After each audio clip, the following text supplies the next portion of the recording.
All of you, good morning. Today we discuss about digestion of carbohydrates. అంటే పిండి పదార్థాల రసాయనిక జీర్ణక్రియ.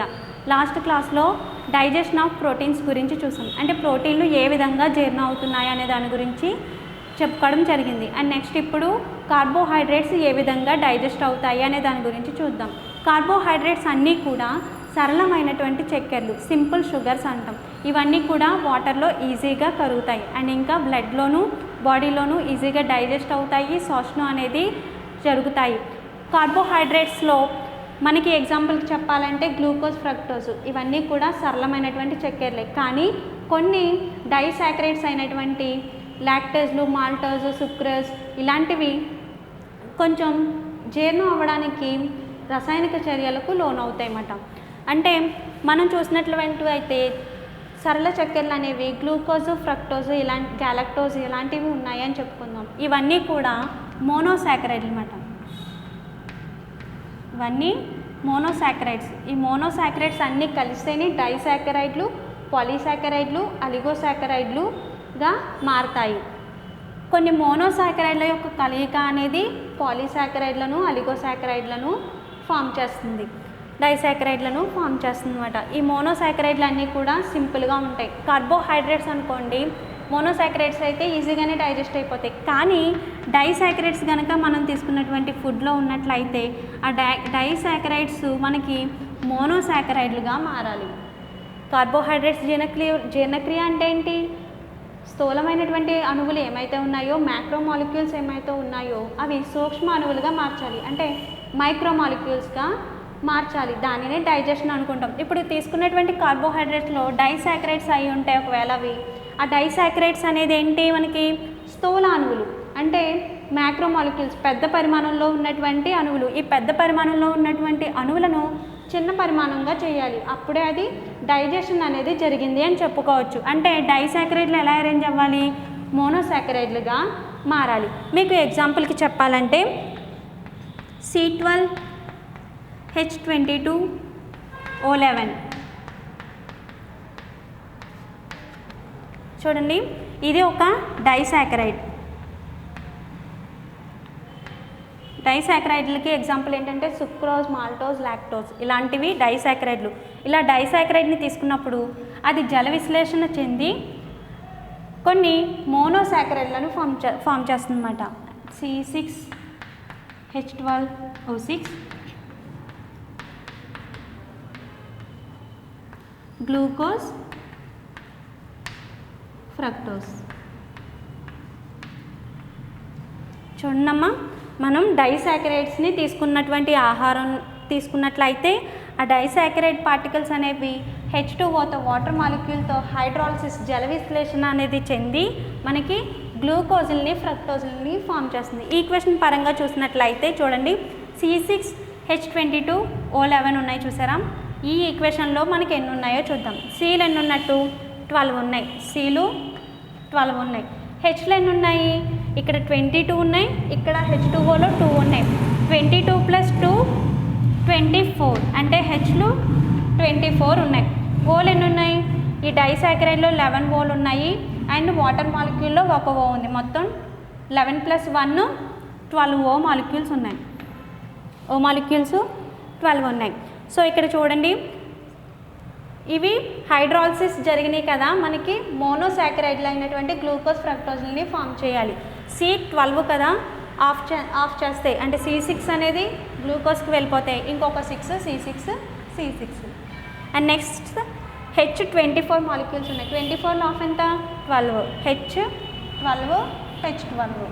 అండ్ నెక్స్ట్ ఓ మాలిక్యూల్స్ అనేవి 12 ఉన్నాయి. ఓ మాలిక్యూల్స్ని డివైడ్ చేసినట్లయితే O6.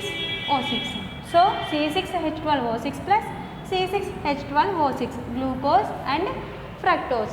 ఇలా డైసాకరైడ్లు అనేవి మోనోసాకరైడ్లను ఫామ్ చేస్తున్నాయి అన్నమాట. సో ఇక్కడికి ఇలాగా సింపుల్ షుగర్స్ అనేవి ఫామ్ అయిన తర్వాత, గ్లూకోజ్, ఫ్రక్టోజ్లు అనేవి ఫామ్ అయిన తర్వాత అవి మన బాడీలో ఈజీగా డైజెషన్ అయిపోయినట్లే. మనం తీసుకున్నటువంటి ఫుడ్లో ఉన్నటువంటి డైసాకరైడ్లు గ్లూకోజ్, ఫ్రక్టోజ్లుగా డివైడ్ అయిపోతాయి. ఎందుకు? జల విశ్లేషణ చెంది సింపుల్ షుగర్స్ లాగా, చిన్న మాలిక్యూల్స్ లాగా ఫామ్ అవుతాయి అన్నమాట.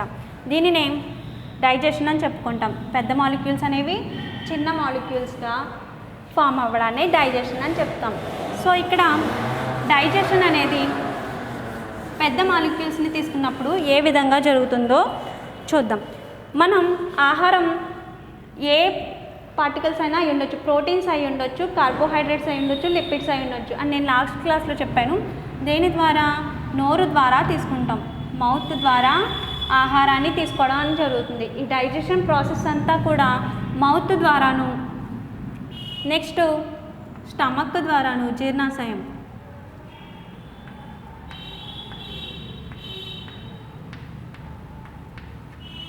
నెక్స్ట్ డియోడినం, ఆంత్రమూలం, అండ్ నెక్స్ట్ కంప్లీట్ డైజెషన్ ఎక్కడ జరుగుతుందని చెప్పుకున్నాం? స్మాల్ ఇంటెస్టైన్లో.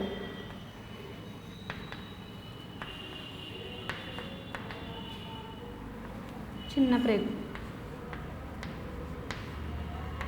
ఏ ఫుడ్ తీసుకున్నా సరే లార్జ్ ఇంటెస్టైన్,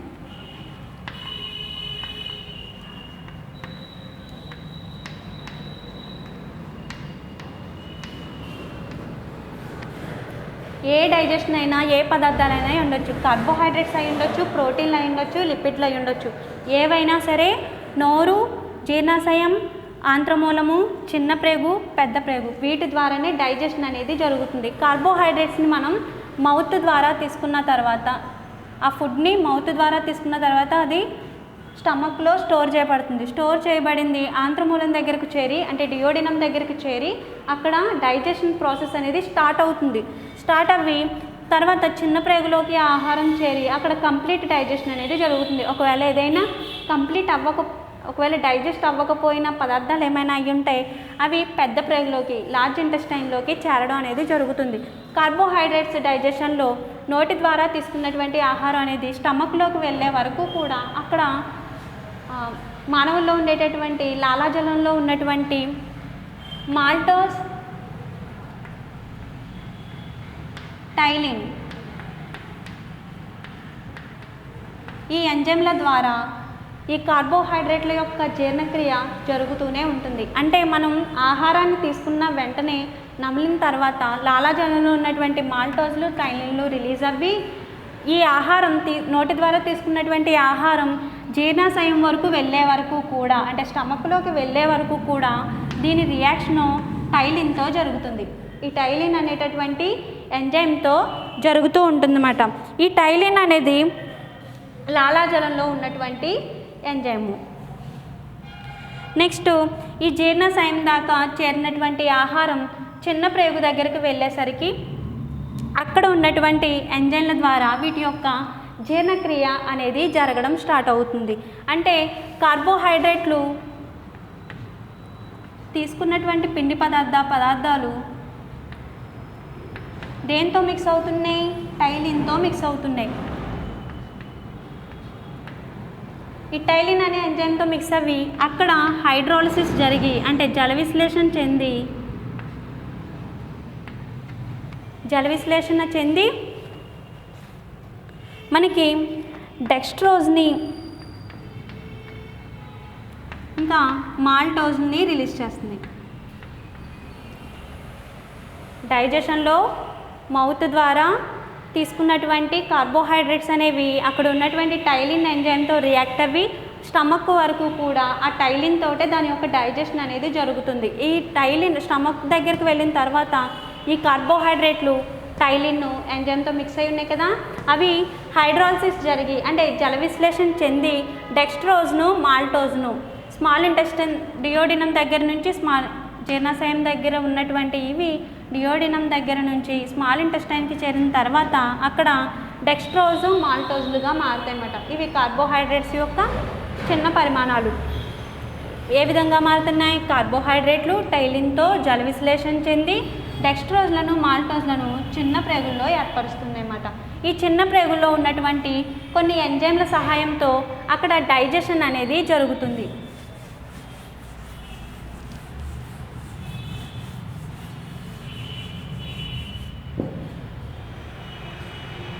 అక్కడ అక్కడ ఉన్నటువంటి అంటే స్మాల్ ఇంటెస్టైన్లోకి చేరినటువంటి మాల్టోజ్లు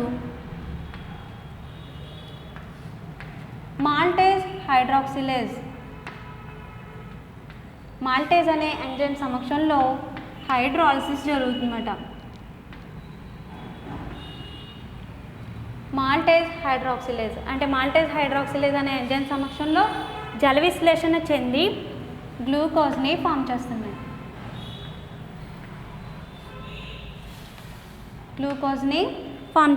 ఈ మాల్టోజ్లు మాల్టేజ్ హైడ్రాక్సిలేజ్ అనే ఎంజైమ్ సమక్షంలో జల విశ్లేషణ చెంది గ్లూకోజ్ని ఫామ్ చేస్తున్నాయి.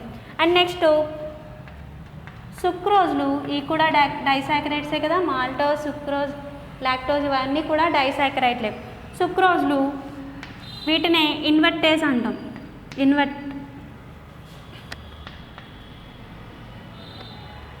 ఇన్వర్టేజ్ అంటాం సుక్రోజులనే. ఈ సుక్రోజ్లు ఇన్వర్టేజ్ హైడ్రాక్సిలేజ్, ఈ ఇన్వర్టేజ్ అనేటటువంటి లేదా సుక్రేజ్ అని కూడా అనొచ్చు. ఈ ఎంజైమ్ సమక్షంలో హైడ్రాలిసిస్ జరిగి అంటే జల విశ్లేషణ చెంది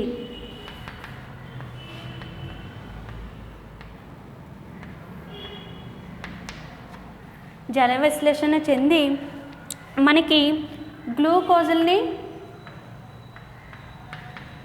ఫ్రక్టోజుల్ని రిలీజ్ చేస్తాయి. ఇదంతా కూడా స్మాల్ ఇంటెస్టైన్లో జరిగేటటువంటి డైజెషనే. మాల్టేజ్ అనే ఎంజైమ్ సమక్షంలో జల విశ్లేషణ చెంది గ్లూకోజ్ని ఫామ్ చేస్తున్నాయి. అండ్ సుక్రోజు లేదా ఇన్వర్టేజ్ లేదా సుక్రేజ్ అనే ఎంజైమ్ సహాయంలో జల విశ్లేషణ చెంది గ్లూకోజ్ మరియు ఫ్రక్టోజ్లను ఏర్పరుస్తున్నాయి. అండ్ నెక్స్ట్ లాక్టేజ్ అనే ఎంజైమ్ సమక్షంలో హైడ్రాలిసిస్ జరిగి జల విశ్లేషణ చెంది మనకి గ్లూకోజ్లు, గ్యాలక్టోజ్లని ఫామ్ చేస్తాయి.